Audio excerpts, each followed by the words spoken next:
Hurricane Irene is fast becoming one of the most expensive natural disasters in U.S. history. Early estimates of the damage run as high as $10 billion. 3 days after the storm, 1.7 million people are still without power.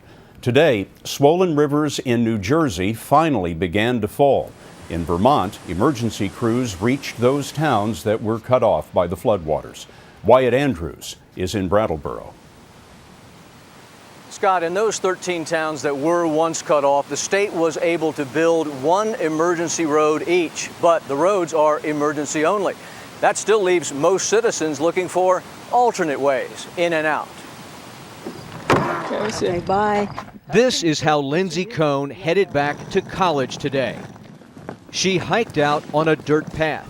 A former member of the U.S. ski team, Lindsay has to catch a flight to Denver, but the roads in and out of her home in Killington, Vermont are still mostly blocked. This is the road north, this is the road south, and the road west to Rutland, Vermont is so washed out that for Lindsay, the dirt path it is. Did you feel like you had much of a choice? No, my flight's in a few hours. I don't have another way really of getting out west.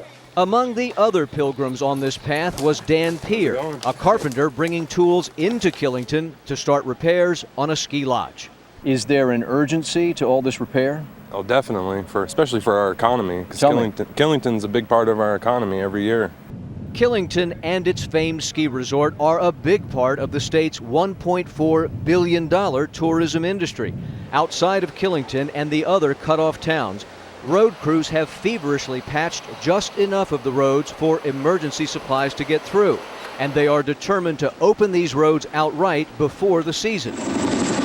In the meantime, there was this, an emergency airlift here into one of America's richest resort communities, with the National Guard shipping in diapers, water, and food. Interim town manager Seth Webb and a small army of volunteers already know where this food is going. These are the families that are most in need, and those supplies are very vital at a time like this. From the air especially, you get this vivid sense of the isolation these communities feel. Residents told us they feel like they live on islands now, islands nestled in the sea of Vermont's Green Mountains.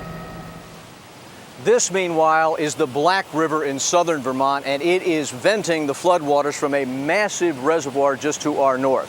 When they can spill off enough of these floodwaters, all those temporary road repairs can be made permanent. Wyatt, thank you.